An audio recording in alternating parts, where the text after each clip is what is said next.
जय श्री राम। सनातन ज्ञान की गंगा में आप सभी सुधीजनों का पुनः हार्दिक अभिनंदन है।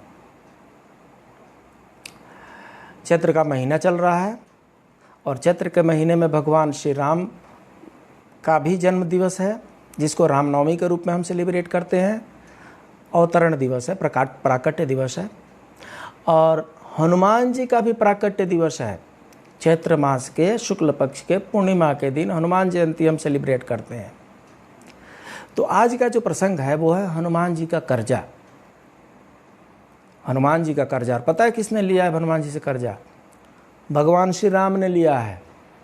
जी हाँ, भगवान श्री राम कहते हैं कि मैं हनुमान का कर्जदार हूँ, हनुमान के कर्जे से मैं ऋणी ही नहीं हो सकता हूँ।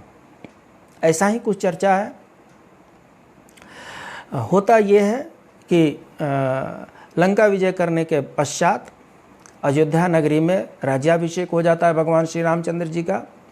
राज्याभिषेक होने के बाद से एक एक करके जो भी राजा महाराजा आए हुए थे, जितने लोग इस लड़ाई में साथ दिए थे, जो भी शुभ चिंतक थे, वो सब एक एक करके अपने स्थान के लिए प्रस्थान किए जा रहे थे। सबको भगवान अपने तरफ से पारितोषिक भी दिए जा रहे थे।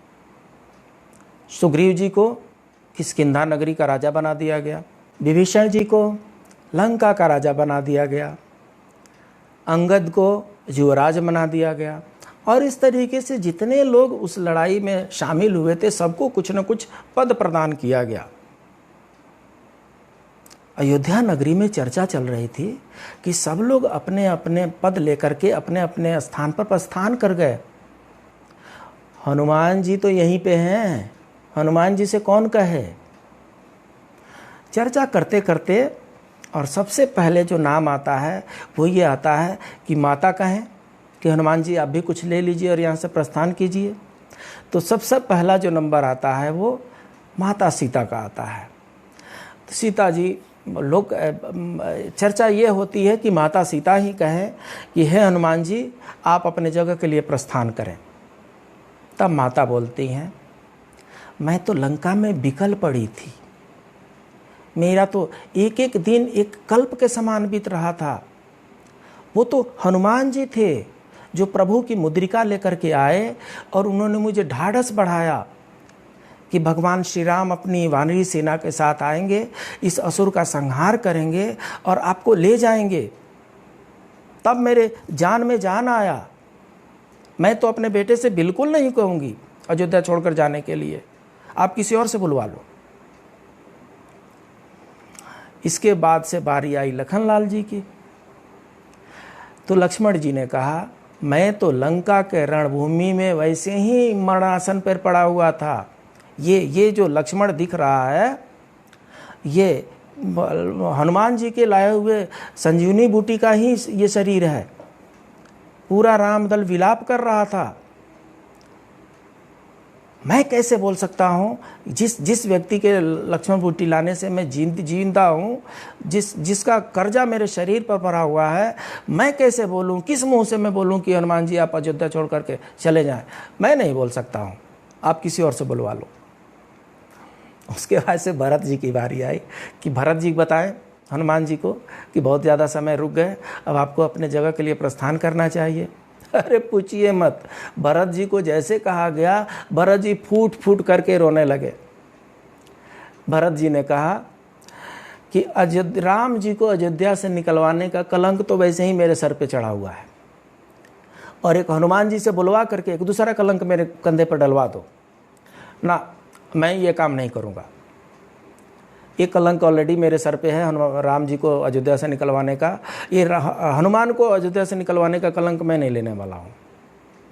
और दूसरी बात ये है कि मैं तो नंदीग्राम में अपनी चिता सजा रहा था। मैं राम भैया के नहीं आने के चलते मैं आत्मदाह करने जा रहा था। ये तो हनुमान जी हैं जो उचित समय पर आ करके उन्होंने मुझे बताया कि भगवान श्री राम असुरों का नाश करके लंका नगरी से प्रस्थान कर चुके हैं और अयोध्या में पहुंचने ही वाले हैं। इनके कहने से मैं जीवित बचा हूं। तो इनको मैं कैसे बोल दूं कि अयोध्या छोड़ करके आप चले जाओ? आप किसी और से बुलवा लीजिए। अब कौन बचा? अब भैया शत्रुघ्न बच गए। सबने उनकी तरफ देखा तो शत्रुघ्न जी ने बोला, मैंने तो पूरी रामायण में ही कुछ नहीं बोला है, तो आज ही क्यों बुलवा रहे हो?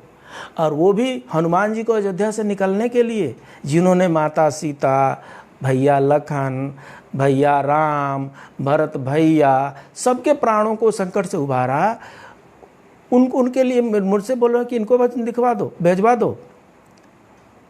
कोई अच्छा काम आप लोग कहते तो मैं बोल भी देता, कम से कम ये काम तो मैं नहीं कर सकता हूँ, आप किसी और से बुलवा लीजिए।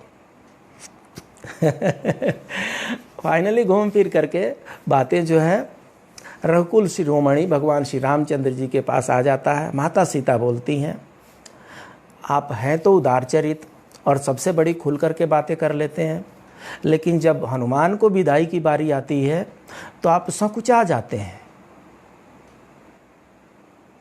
राम जी बताते हैं, सीते जानते हो क्यों संकुचा जाता हूँ? ऋणी जो हूँ हनुमान का, मेरा रोम रोम हनुमान का ऋणी है, उसके ऋणों से मैं कैसे ऊपर पाऊंगा, और इसीलिए मेरे मुंह से निकलता नहीं उसको भेज देना। जानते हो, हनुमान के ऋण से निकलने के लिए हनुमान को शादी करनी चाहिए, हनुमान की पत्नी को रावण उठा करके ले जाए, और हनुमान की मुद्रिका मैं लंका में ले जा करके उसकी पत्नी को बताऊं, वगैरह वगैरह। इतनी लंबी लिस्ट है कि इतना मैं कर दूं तब भी मैं हनुमान का ऋण नहीं चुका सकता हूं। फिर भी सबका अनुरोध है तो कल राजभवन में प्रयास करते हैं। राजभवन में दरबार सजा हुआ है और श्री रामचंद्र जी हनुमान जी को बोलते हैं, हे हनुमान जी, जितने लोग हमारी सेवा में थे सबको हमने कोई न कोई पद दिया और वो लोग अपने अपने स्थान के लिए प्रस्थान कर गए, आप भी मुझसे कोई पद ले लीजिए। हनुमान जी कहते हैं, ये तो मेरे लिए बड़ी सौभाग्य की बात है कि प्रभु मुझे कोई पद दे रहे हैं, लेकिन मुझे कोई ये क्षणभंगुर पद नहीं चाहिए, मुझे ऐसा कोई पद नहीं चाहिए जिससे कोई राजमद हो जाए।